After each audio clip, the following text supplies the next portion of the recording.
Okay, I felt like I couldn't make any mistakes last time, so since I know there's a blooper reel, I feel like I can make mistakes. That's right. That's okay. Yeah.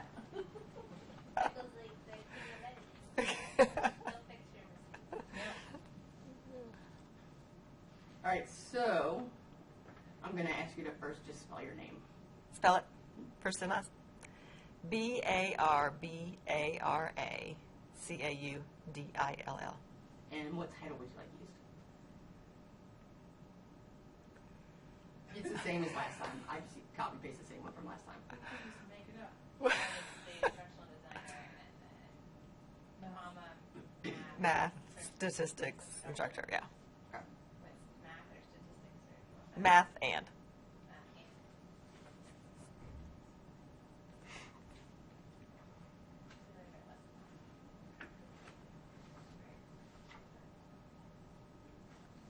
All right. So I'm going to start with the questions that you identified. We'll go from there. I look at you, right? Okay. Yep. Although you can look past me. I understand that Janet makes funny faces every once in a while. gosh. I just didn't know if I should look at the camera. I'm being very good. All right, so when we're talking about online course design, and we're talking about how students interact in the course, what do we mean when we say active learning? What does that mean to you? Well, to me, passive learning would be just reading out of the textbook, reading a PDF that the instructor might post, or viewing a video. Active learning would be if they have to do something with the information that they've just gained, either like a drag and drop interaction, something like that is a common type of interaction, or working with their peers on an assignment or a group project. That would all entail active learning and learning from each other, learning from applying what they've just learned from the material that they've read or watched from the instructor. Why is active learning important in an online course?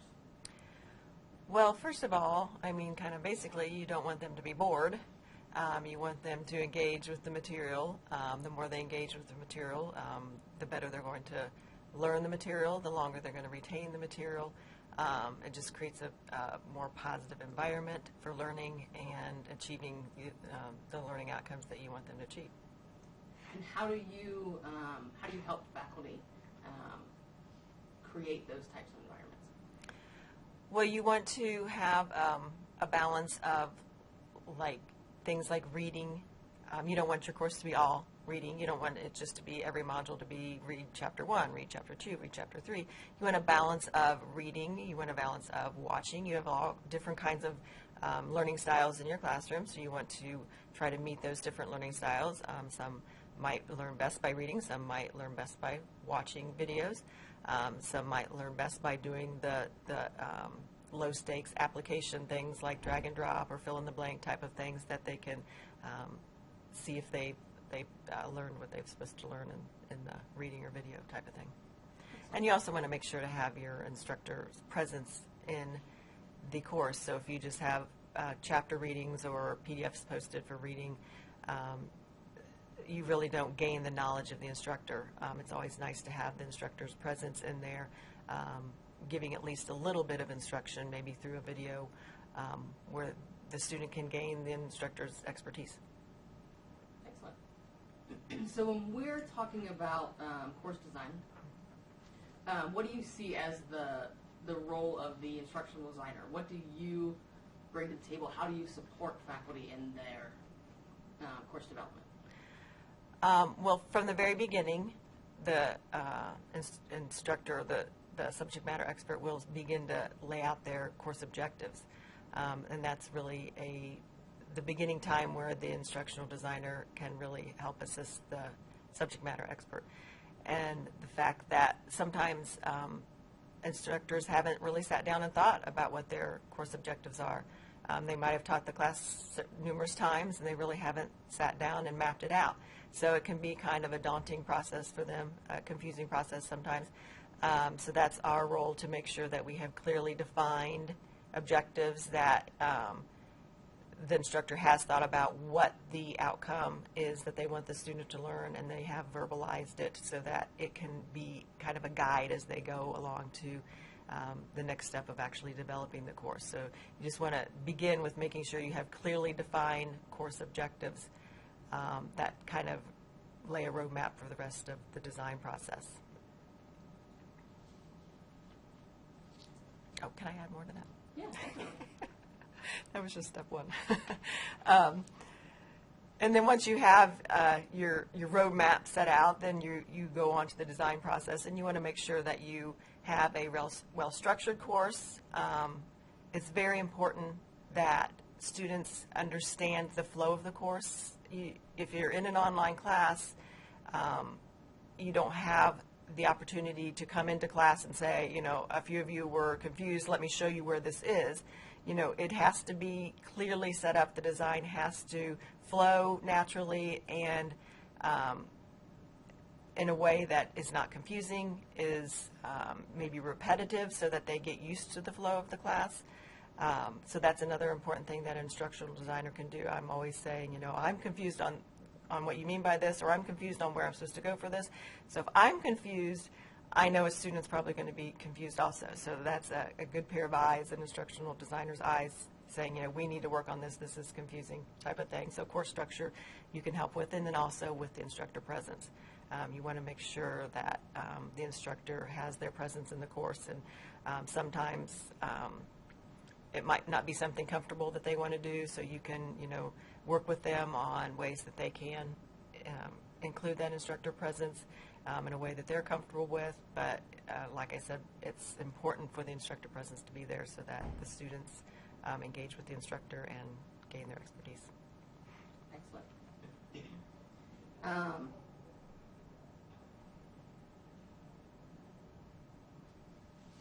Can you tell me a little bit about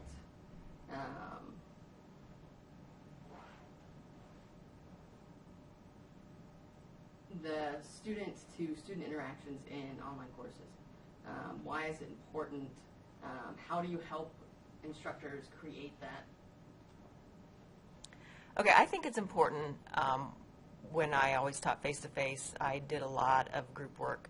I always am a strong believer that I can stand up here and I can talk to you about how to do something, but the way I say it may not make sense to you, and the way your neighbor says it might totally click. So I am all for student interaction to aid in the learning process. A lot of times we'll do group work, and you just have to sit down and, you know, ask the subject matter expert, you know, what kind of product do you want to result from this group work, and then we figure out the best mode to get that done, whether it's a presentation, whether it's something on a shared Google document. We figure out the best way that we can help the students work together so that they're all learning from each other.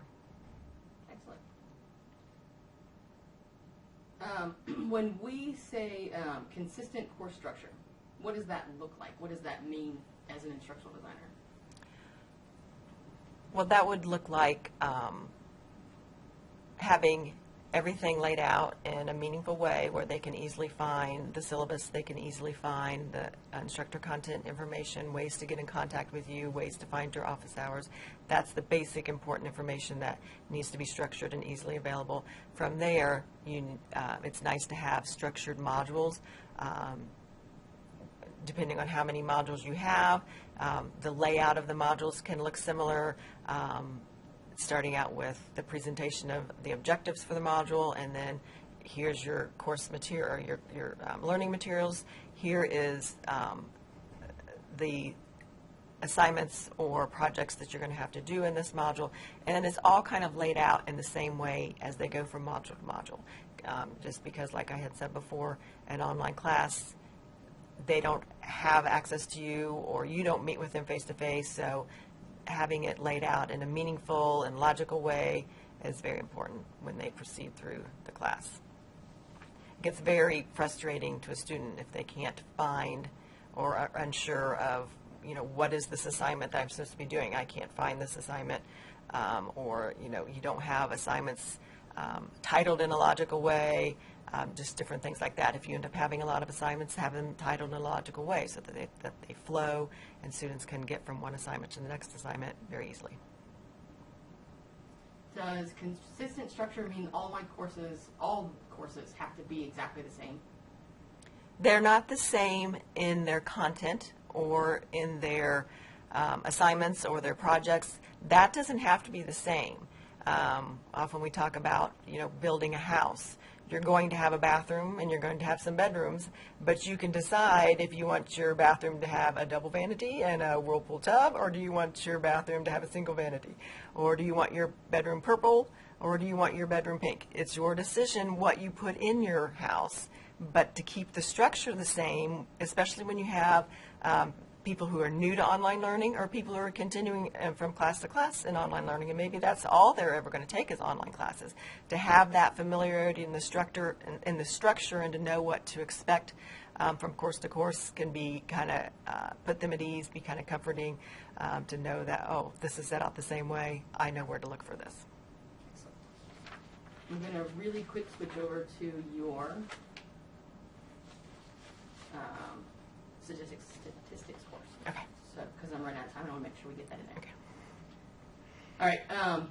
Can you tell us what the courses that you teach, and then talk a little bit about how you use your connection as the faculty member with the students to promote retention? Okay, I teach online introductory statistics, and a couple of things that I do to help increase the rate of retention in my course is from the very start, I am completely upfront with them, maybe anywhere from 3 to 5 days, even before the semester starts. I'm very upfront with it's a 4-credit-hour class. It's a hard class to take in person.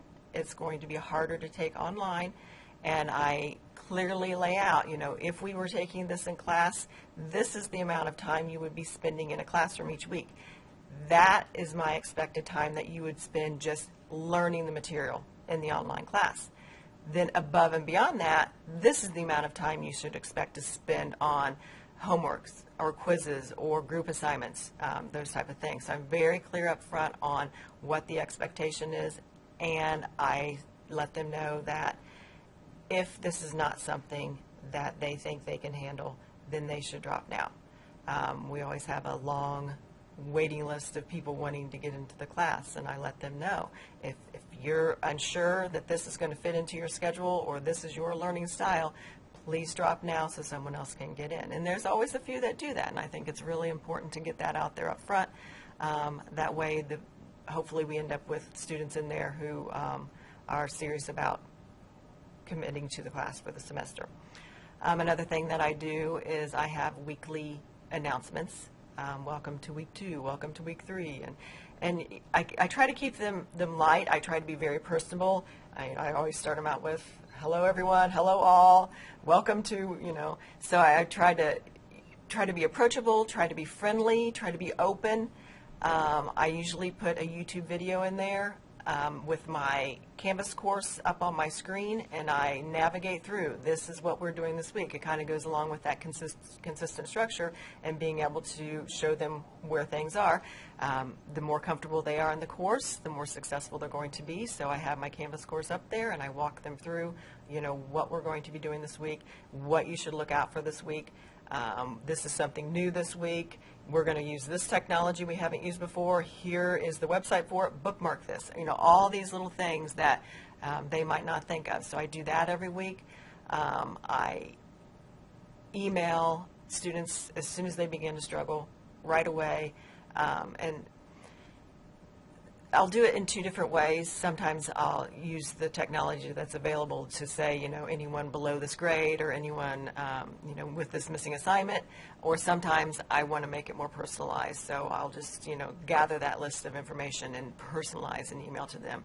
I really encourage them to come and talk to me. We've been doing a lot of online WebEx conferences with the students, so that has been working out really well.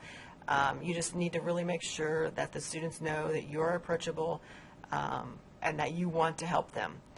Another thing is respond, respond, respond. You get a ton of emails, and you just, I mean, it's very time consuming, but responding and, you know, in the way you respond also, you know, you want to be open. You always want to, you know, title your email to them. You know, use all of the good email etiquette rules.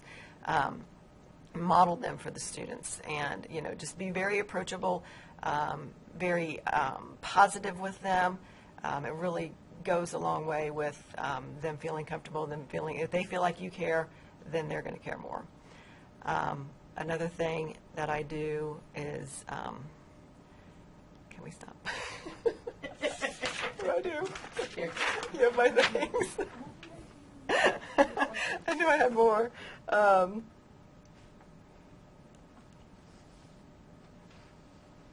Okay. Okay, I have two more things. Go ahead. Okay, another thing that I do is I try to have a consistent course structure. If a student gets confused at the beginning, they're likely to say, you know, this wasn't for me, online wasn't for me, and they're going to drop the class. So having a straightforward, consistent structure right from the beginning, having an overview video right from the beginning, posted right at the beginning. I have an overview video that goes through the Canvas course, and then they have to take a quiz on it. So that right there helps them become more comfortable with the course. And then also, the students who are doing well aren't the ones who typically end up dropping, but I do believe in encouraging them also. You know, you've been doing great. You know, you're doing great on your quizzes. Keep up the good work. Let me know if you need any help with anything. I mean, I just, you know, reach out to the students who are struggling, reach out to the students who are doing well, respond back quickly, and always be open. Be open and project yourself as open to wanting to help them. So what I'm hearing is the key to successful retention in your online course is communication. Definitely. Early, often, Yes. and good and bad. Right. Early, often, and approachable. Just being approachable, conveying that through your communication that you really want to help them. You really want to put time aside. I had one student who just emailed me this week, and she has emailed me often, and she made the comment today. She's like, "You are always so quick to respond. You must just be sitting there all the time waiting to respond to your students." It was so funny. But yeah, you just quickly get back to them. Let them know that they are important. Excellent. Is there anything that you wanted to mention that I did not hit on for instructional design or for the faculty side? I don't think so. Be a great part. Okay, thanks. Thank you. Yay.